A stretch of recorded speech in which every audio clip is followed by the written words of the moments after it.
Welcome, warriors. This week's episode is a story of redemption.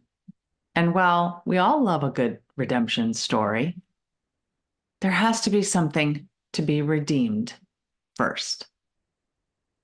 So grab a tissue and listen to my guest share her story of life and death in a situation she now feels God was preparing her for a long time before it happened. Let's rock. Does your past haunt you? Maybe you're in a storm that feels like it will never end. Are you fighting a battle that's rendering you hopeless? Maybe you feel like you're fighting alone, but your battle was not meant to be a solo endeavor. You were meant to be a warrior among warriors. My name is Heather, and I grew up thinking my battles were nobody's business until I found myself in an abusive marriage and felt cut off from all avenues of help. In this podcast, you will hear warriors' words. They will tell you of their battles, both won and lost, their journeys, and their lessons learned along the way. But we don't stop there. These warriors will share how they have applied those lessons to go from warrior to survivor to thriver. Whether it's an abusive marriage, illness, mental health crisis, or any number of traumas this world dishes out, these warriors will use their words to help you find the beauty in your broken, move beyond your battles, and become the thriver God created you to be. Pick up your sword or boxing gloves and join the battle. Your words are powerful, my friends. Make them warrior words. Welcome back to the Warrior Words podcast. Lauren and I had a wonderful conversation, and I'm excited to share her story with you. But first, I want to introduce her. Lauren Pryor is an author and speaker, sharing her inspirational story along with counseling wisdom.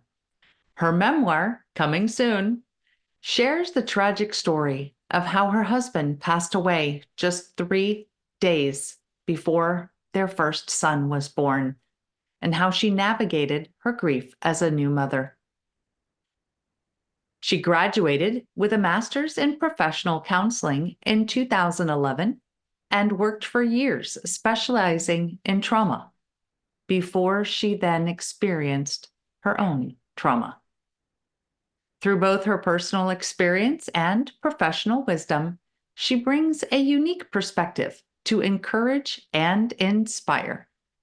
She also has a background in theater and public speaking, making her a dynamic speaker with a lot to offer.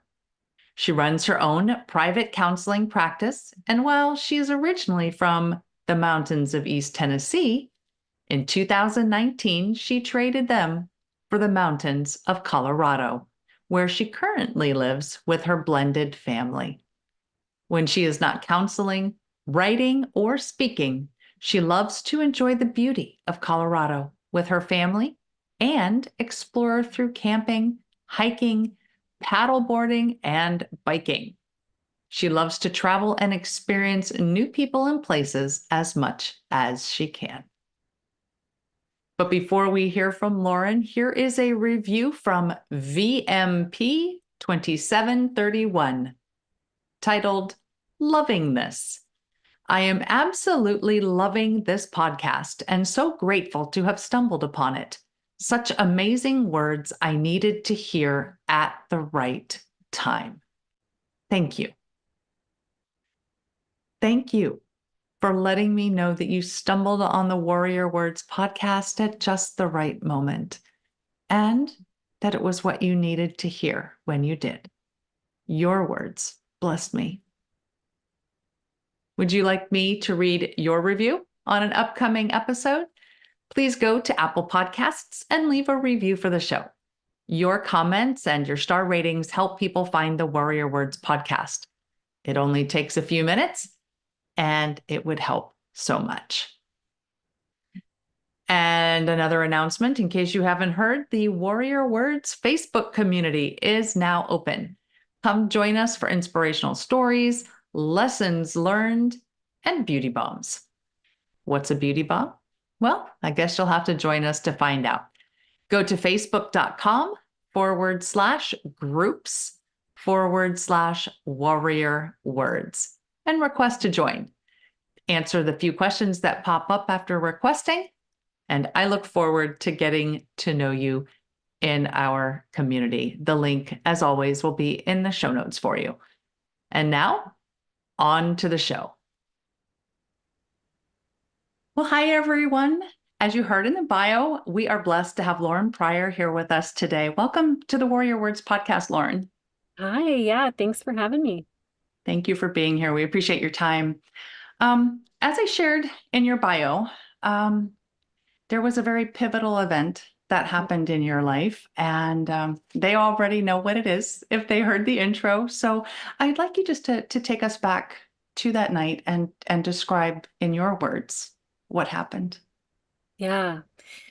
Yeah, it's kind of the night that everything changed in my life. There was a lot that led up to that, a lot of backstory, as well as a lot of redemption story after. But that night is that pivotal moment. So I was actually at my parents' house, staying at my parents' house, and that's a story in and of itself. But I was there and I was very, very pregnant, about 9 months pregnant, and woke up to a phone call about 4:30 in the morning. And I didn't answer it at first because I don't normally answer phone calls at 4:30 in Yeah. the morning.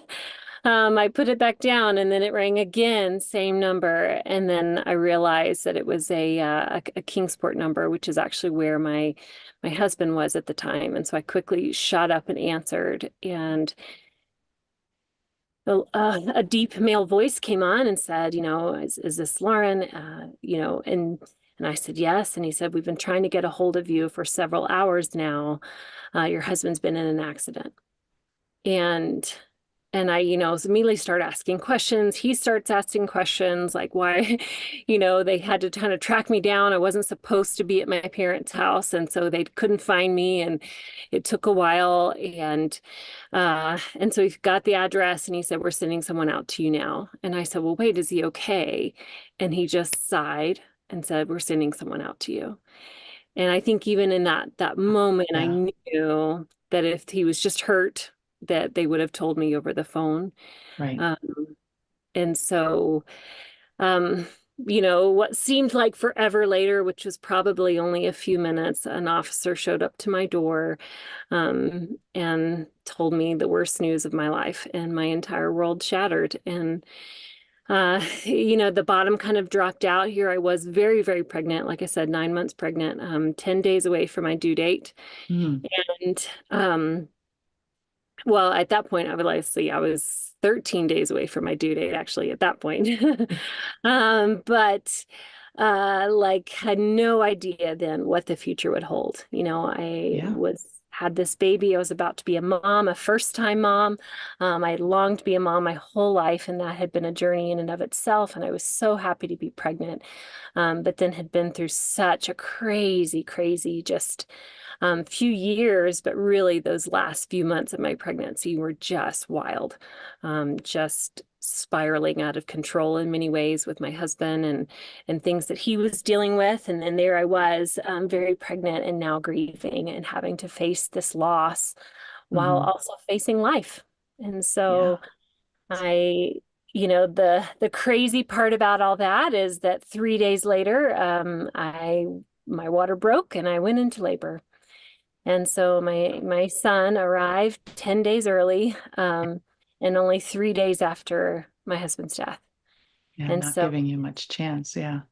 no, so it was a wild, wild journey to say the least. It's one of those things that I don't know that, I don't know, like even when I say it out loud, even when I talk about it to this day, and it's been 6.5 years, I still am like, oh my goodness, wow, like, did that really happen? Did I really live through that?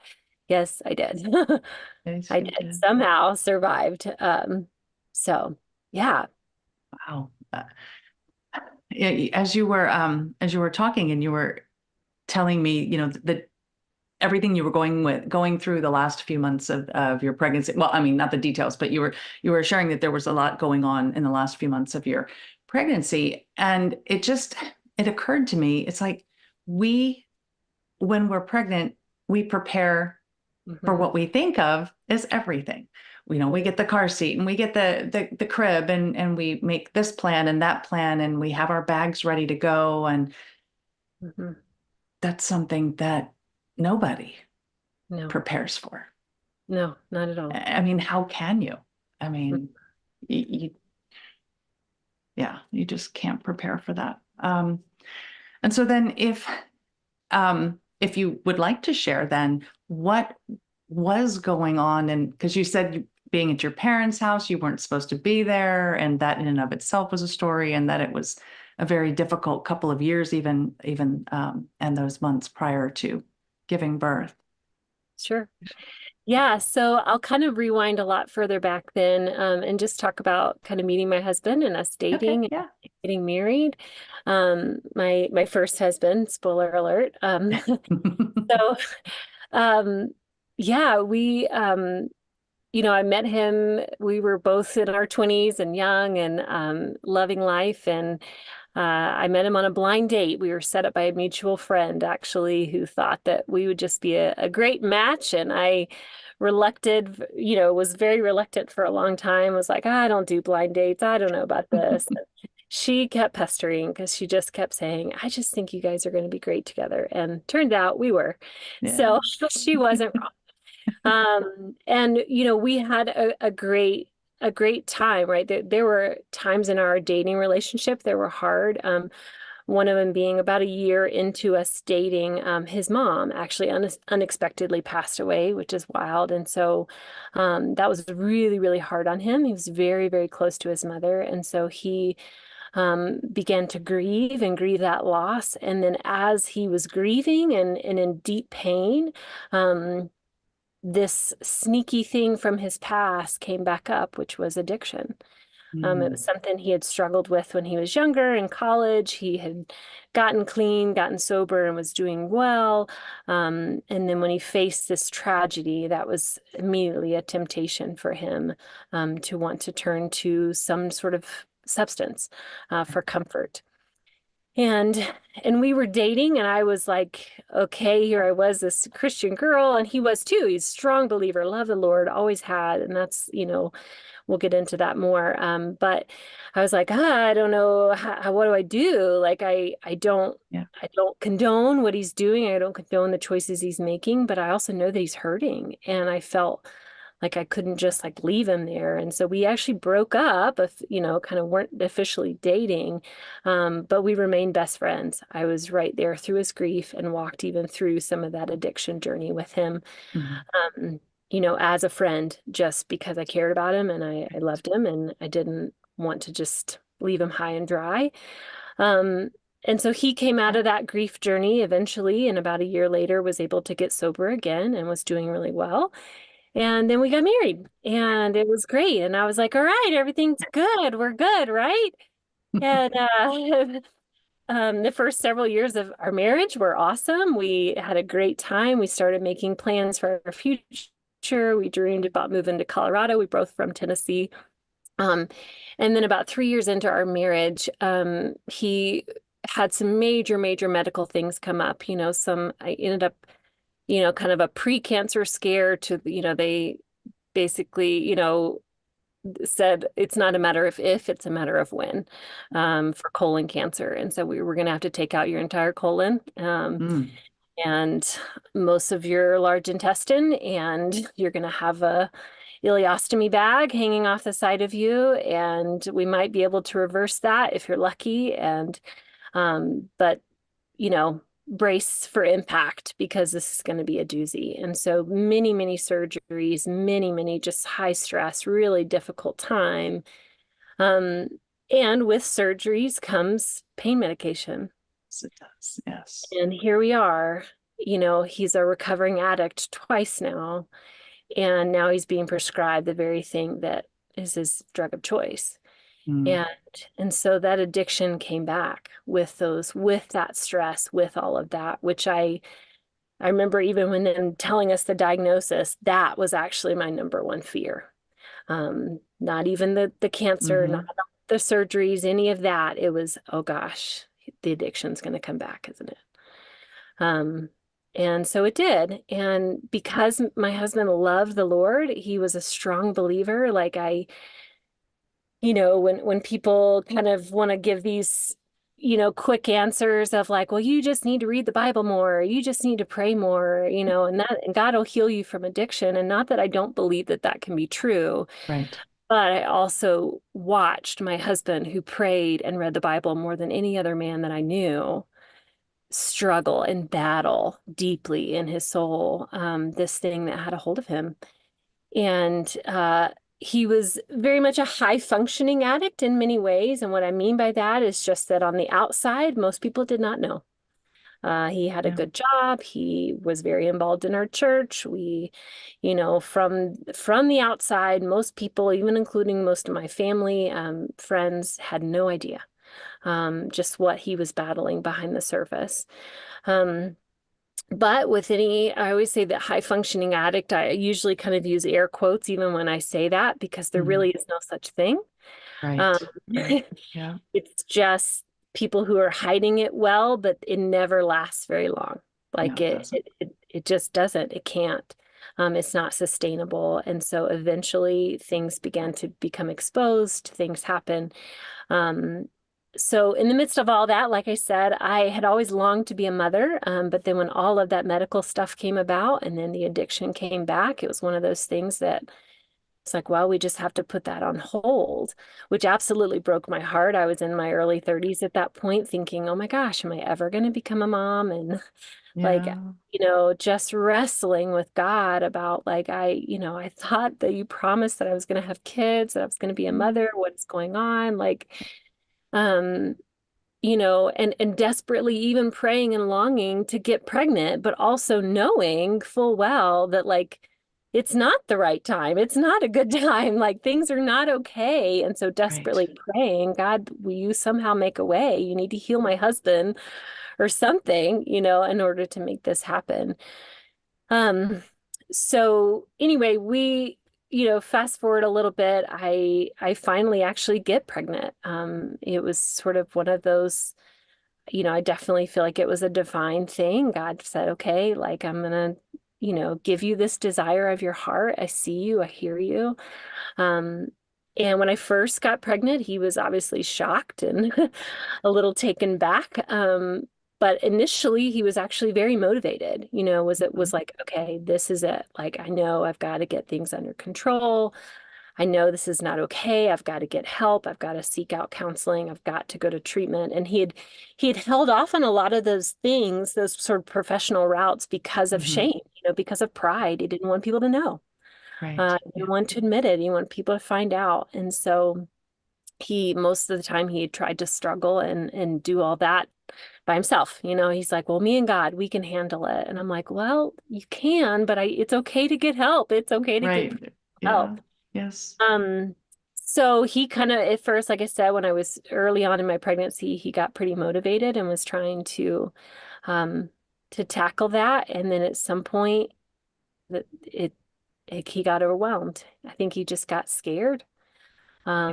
and had some relapses that just led to him feeling even more scared and shameful. That Vicious just, cycle. Yeah. yes. And it just at that point began to spiral.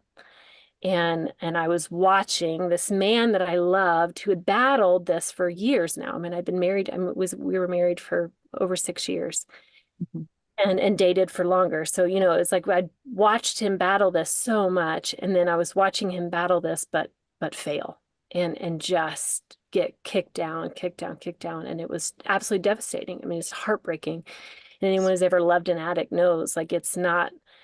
I love that man. I hate his addiction, but I love that Yes. man. Such a dichotomy. Yeah. Yes, and it's so hard. It's so hard. It would be easier in many ways to think of him as the enemy or just to be angry at him, but I couldn't. It was just such a hard thing. And I'm sure if I'm talking to people who have walked through addiction or walked with Mhm. someone they love that has walked through addiction, they know exactly what I'm talking about. Yeah. It is not cut and dry like it might seem from the outsider's perspective. It just isn't. Um, so as my pregnancy then progressed, like I said, he began to spiral. Um, he lost his job, which led to, because of a decision that he made, that absolutely had to do with substances. That's the first time that had ever happened, but it was exposed. All Hmm. of a sudden, a lot of Yeah. people knew, and then he knew he needed to go to rehab. And he started planning for it. He started making, plans to do so, but kind of kept putting it off, kept finding various reasons why he needed to wait. He needed to wait. And so I finally, in December, I was due in January. Finally, in December, I said, look, like, you've got to go get help, and I can't do this for you anymore. Like, I'm a wreck. Like, I'm falling apart. I ended up in the ER because of super high blood pressure, and they thought I had preeclampsia. And they were like, well, do you just have a lot of stress in your life? And I'm like, you have no idea. Yeah. Oh gosh, yes. And Yeah. so they said, well, you really need to limit your stress or you're going to wind up back in the ER. And so I said, okay. And so I just went home and said, you've got to go get the help you need. And in the meantime, I'm going to go stay with my parents. Um, and I love you and I care about you and I'm here for you, but I can't do this for you anymore. Like, and realizing even just this codependent part of me, right? That Right. like Yes. here I was a counselor. I think we're going to talk about that later. Here I'm a therapist, right? Talking every day in my office about codependency and boundaries and like healthy relationships. And then, oh my gosh, like it is right in front of me. And I have, have this codependency as well. And if absolutely allowed some of this to go on and realizing that I had to back out. I had to kind of pull out my part, not abandoning him, not in Right. a hateful or threatening way, but just like, I can't do this. You've got to go, you've got to go get the help you need, and I'm right here when you do. Yeah. Um, Because you needed to take care of your own health, your own mental yeah, health, and then the right. health of your Maybe. child. Yeah. Right. Mm. Yes, I Yes. did. I did. So I just said, like I'm right here. You need to go, and as soon as you do, we'll pick up from there. Right. Um, and so, honestly, in true addict fashion, he had set a date and set a rehab, was planning to go. He, decided, okay, yep, I've got to do this. And the night before he was supposed to go to rehab, probably took everything he had left. And um, then he got in the car because he wanted ice cream or something crazy like that, was not in his right mind, and crashed his car and did not survive. And so he was literally going to rehab the next day and never made it. Um, and that part is always something that is, I always get a lump in my throat when I say that Yeah. I mean, because I've got chills. Yeah. sure. And I've wrestled with God a lot over just why could he have not gone? Like this could have still been a really great story of redemption, Right. but Yeah. with him living, like why? Um, but that's not the story that was written. That's not the story that God had for me. And um, I don't think God caused his death. I don't think God intended his death. I actually get a little feisty when sometimes people say things like that because I'm like, no, we live in a fallen world and bad things happen sometimes. And I don't Mhm. think God wanted that. But God did redeem it. Yes. He did redeem that story, but um, I don't think that was his desire or plan or intention at all. Um, so yeah. Well, then let's talk about that redemption because I think that that's, you've shared enough sadness and heartache, Hmm. and I think that it's important to share that part so people know where you're coming from.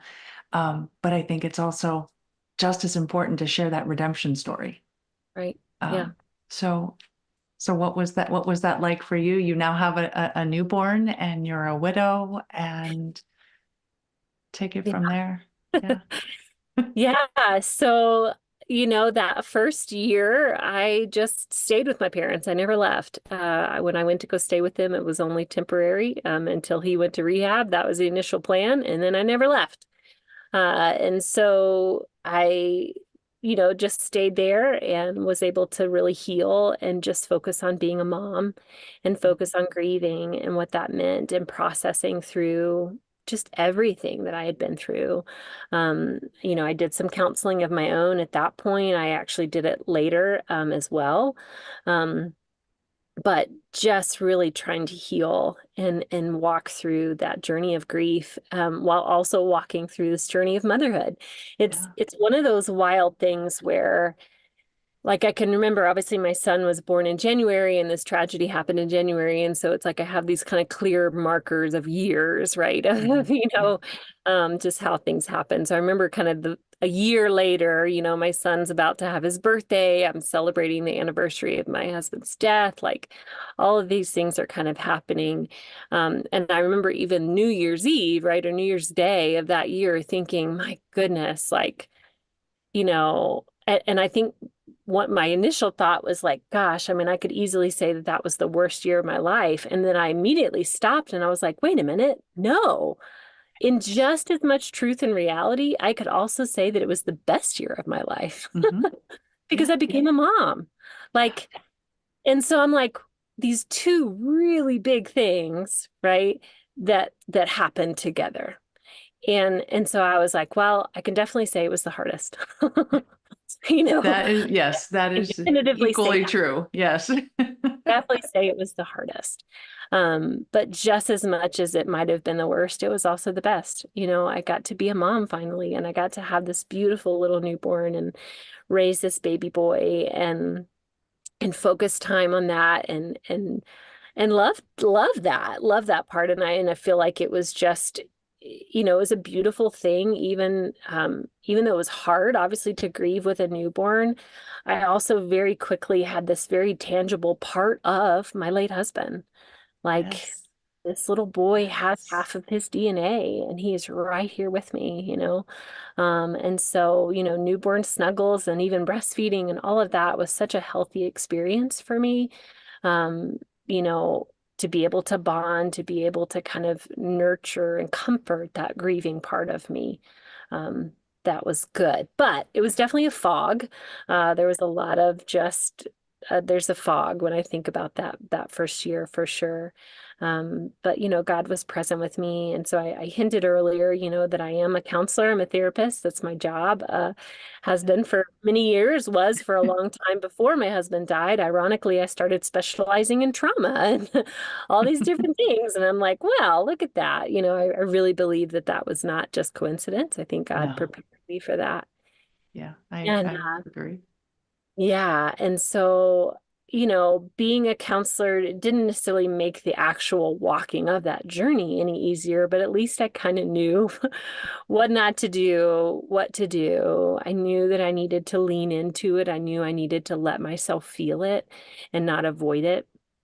Yeah. And that was so important, to really allow myself to process it, to allow myself to walk through that journey and feel every part of it. Um, I think that's so something that a lot of us don't do. And I think yeah. that's such an important point to bring out that we have to feel it. You have to walk through it. There's no way around. And, I remember, counseling people in my office before this, years before I experienced grief and tragedy of my own, and saying those very things. Like, there's no shortcut. You have Mhm. to just walk through it. And telling people that, having not really gone, I mean, I'd lost grandparents and some people, but not having really gone through deep grief, of someone super close to me like that. And so here I was in that, like, okay, I told everybody you gotta just walk right through it. So here we go. Mm. Um, it's hard. My goodness, it's hard. But it can be a really beautiful process too. Like, there's beauty in that. There's beauty in just walking with God, and being close to Him. And there was, you know, I used to have long conversations with God and be like, okay, I'm a little mad at you, but you're all I've got. So let's stop, right? Like, Yeah, I'm a yeah. little confused, but I also know that you're here. I know that you're with me. I know that I'm not alone. And so I think my faith really grew and even changed in some really just amazing ways, that God just became so personal and so present with me, that it was just priceless to be able to have that and to walk that with Him. Um, So about when my son was about 18 months old, so about a year and a half later, I finally decided that, you know what, it's time to kind of start over. It's time to start fresh and spread my wings a little bit. I know I mentioned a while back that my husband and I had dreamed of moving to Colorado, Yes. something we had talked about and dreamt about for years and even tried to do. And then he had all that medical stuff come up, and then it's like we never could quite make it out here because I'm here now. Yay. Um, so so when my son was 18 months old, here I'd been a year and a half later, I said, okay, it's time to start fresh. It's time, the fog was starting to lift. I'm starting to kind of get a handle. I'm working again. I'm feeling better. And so I moved across the country, me and a toddler, uh, and said, let's do this. And I moved to Colorado Wow. by myself, took that leap. And, there were certainly moments after moving out here that were hard. I, had to Mhm. face some other lessons. I actually got back into counseling again. Just several things that I had to really, process through as well. And really even processing through like, okay, if I'm going to date again, if I'm going to kind of put myself out there, healing from even some of the relational aspects of the ways that our marriage did not go well, right? Mhm. And some of the things that we had experienced just being married to an addict, and how like, okay, I want to do this differently. What does that look like? Um, and so I was living in Colorado, had lived in Colorado for about 7 or 8 months or so, when I met my now husband. And Oh. we met, ironically, it was Valentine's Day of 2020. So right before the world fell apart. Uh, Yes. yeah, so we met and thankfully hit it off really quickly. I'd been on some other dates before that with other people, but like his was definitely different. There was definitely this spark, this connection, this like, we were aligned in a lot of ways. He had walked through some hardship, very different, but also we had some similarities too. And um, you know, it was just this like beautiful moment. I mean, I remember even just being a few weeks in thinking, okay, God, like I think this is it. This is my man that you chose for me. But we didn't want to rush into anything, and we both Right. had That makes kids and sense. a blended family. And so here it was 2020 and the world shut down, and we said, well, we live in Colorado. Let's go enjoy the great outdoors. And so we just had adventure after adventure, which is something that was so just life-giving and redemptive for both of us. We had been through some really, really hard years. Like I said, like obviously I'd been through some stuff. He had been through some really hard stuff. Mhm. And both of us used to be really adventurous and love the outdoors, and we had kind of gotten away from that. And so it was just so refreshing for us to be able to just kind of blend our families, and enjoying this beautiful state of Colorado. And so we did, and in May of 2020, we got married, and we now have a beautiful family. We just celebrated, or May of 2021, rather. Sorry. Oh, okay. I Here, I wasn't told going to you, question the speed, here I but told you we didn't rush, and then I was like, okay, a year and a half later, a year and 3 months, whatever. Yeah. So in 2021, we got married. So we just celebrated 3 years. Um, and it's so good. God has absolutely blessed me, and I love my life. I love my family. I have two stepkids now. It's just really amazing. So it's pretty cool. wow, what a beautiful way to redeem. Well, you so beautifully told us about beauty. And I just use the word in its definition. I do that a lot.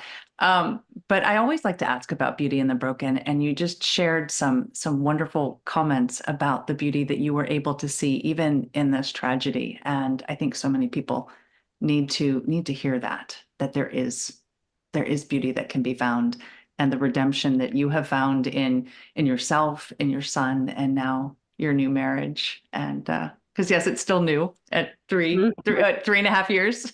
Right. Yep. Yep. So, so that all of that is just it's beauty, and I just love how God works in beauty. So, Yes. Sure. and another thing of beauty is I understand that you have written a book or writing a book. Yeah, so So I am in the editing phase. I have a completed manuscript. I've already been through two edits, kind of working through another one currently. So yeah, so hopefully we'll have a published book here in the next year or so. That's what I'm hoping. exciting. Yeah. Yeah. Was it difficult to, I mean, I'm assuming, I'm making the assumption that this book is about your life experiences. Yeah. How Yeah. hard was that to write? Um, Hard and good, right? I think there's healing in telling our Yes. stories, right? There's Yeah. healing in just uh and hopefully healing for other people too, right? That there's Yeah. healing and just sharing, what God's done and sharing our stories and inspiring and encouraging other people. And so there were certainly parts of it that were definitely hard to write that I had to kind of take lots of pauses throughout, right? But it was also really good, just a really good healing process for me to look back through all of that. So yeah, yeah, Oh, it's been good. well, that is absolutely wonderful. And um, well, maybe when you let me know that the book is being published, we can go back and edit the description so we can get that in the show notes. Because I love the fact that that podcasts live forever. Unless you delete Yeah, them, they live forever. right. So Yeah, maybe awesome. somebody will find it after it's published there. Okay, so the last question that I really would like to ask you then is, do you have any warrior words that you would like to offer our audience today about what you've been through or Yeah, I was thinking a little bit about this and kind of what I wanted to share. And I think that this might seem, I don't know, maybe a bit ironic, but I think there's a lot of truth in it. Sometimes the most warrior thing that you can do is not fight, but actually surrender. mm, And yes. I think that when I say that, what I'm referencing so often, I think sometimes in the journey of grief, sometimes with what even if it's like anxiety or just trauma or different things that we're walking through, um, we can sometimes fight, right? And fighting this tension, or we don't want to go there. I don't want to feel that. Like grief is hard, that's heavy, that's big. I don't want to feel those feelings. Like it's not fun because it's not.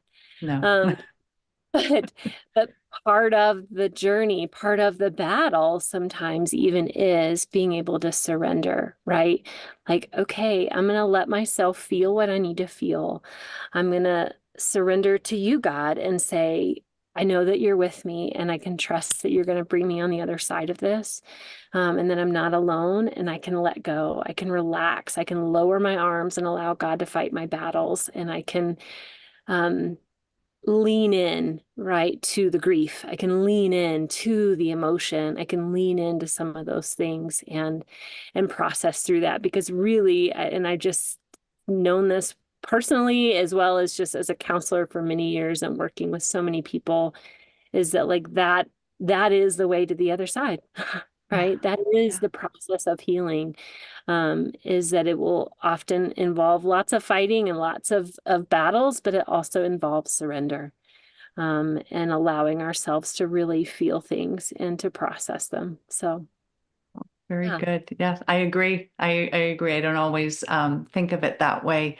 But I think it is important that there are some things we just have to surrender and let go of. Let like the saying, let go and let God. And that's we have to do that. So can people work with you? Can they do counseling with you? Is there a way that people can find you after listening to this episode? Yeah, so my website is you can either go to walkingbravebook.com or you can go to walkingbravecounseling.org and it's actually the same page. So when you get there, it'll kind of give you the option of which one are you looking for. On both of those pages, there's a place where you can contact me and get a hold of me. I like public speaking as well as engagement, things like that. Oh, fun. Okay. And then there's actually links to my Instagram and Facebook pages on the website as well. So there you Oh, go. excellent. All right. Well, we'll make sure to get those links in the show notes for everybody. And I thank you for gracing us and blessing us with your time, with your experiences and the lessons that you learned. You mentioned how important it is to share stories, and that was the whole, I guess, impetus behind this podcast, other than the fact that the Holy Spirit told me I was supposed to do it. But that was the what I got was that just sharing our stories is very, very helpful in bringing about feeling and bringing about healing Yeah. and being able to share those experiences and those feelings that, like you said, sometimes people are just too embarrassed Mhm. to share. And so I think I'd love to be able to shine a light on that and, just help people realize they're not alone and it is okay to share and it is okay to seek help. I used the word dichotomy in our conversation. So I thought I would get the actual definition of that word. And from dictionary.com, it says division into two mutually exclusive, opposed, or contradictory groups. And that's what I heard and felt throughout Lauren's story. The most obvious dichotomy being her experience of life and death within 3 days of each other and involving the two most important people in her life. I cannot sit here and claim to know what that was like for her apart from what she shared with us today. But what I do know is that I was blessed to listen to a woman who, after some time, was able to use the tools that God had given her to face the unknown, to walk through the storm she was in, and to find the redemption that was waiting for her on the other side. The other big dichotomy I noticed was in her warrior words to all of you and to me. She talked about the battles we all have to fight when we're warriors. And I don't think any of us get spared. I think we're all warriors at some point. She mentioned, though, the need for surrender. And I think the words surrender and battle fit that definition of dichotomy. They sound mutually exclusive. That fighting battles and surrendering seem to be opposed to each other. And on the surface, I think that's true. But there are times that we have to surrender. It might be a battle that's not ours to fight. Or maybe it's a battle we can't win and our efforts just deplete us more. Might even be a battle that's not for us right now. There may be more work we need to do first. Or it could be something else completely. But there's nothing weak or wrong about surrendering. Now, we're not talking about giving into a bully, but sometimes we cling to things too tightly. And we need to let them go and perhaps move on. And that's what I would challenge you to think about this week. Are you fighting a battle that you should be surrendering? Maybe it's letting God fight that battle. Maybe it's just that it's not meant to be fought at all, or it's not your fight. Whatever the reason, what is something that you can surrender? And you know what? I'm going to go first. Recently, I was praying for a very specific outcome, and I was praying that God would bring it about in a very specific way. My first mistake, right? One night I was in a church lit only by candles. It was beautiful. There was a husband and wife duo playing music, worship music in the background. And I sat there, or I knelt there, praying in front of the Blessed Sacrament. And what I mean by that is that as Catholics, we believe that Jesus is truly present in the Eucharist. And the Eucharist was present on the altar at that time. I was praying these these prayers, and I distinctly heard, "You are limiting me." That sounds kind of crazy, but it's true. It's what I heard. And it's true. I was being very, very specific. But God didn't need me to tell him how to solve my problem or fight that battle. He needed me to surrender that battle to him, to let him do what he wanted in his way and in his time. So I did. Now, that prayer hasn't been answered yet, but I am at peace now, knowing that he's got this, whatever the outcome is. So surrender. That's your something to think about this week. And until we meet again, armor up, fight the good fight, seek beauty, and make your words warrior words. God bless.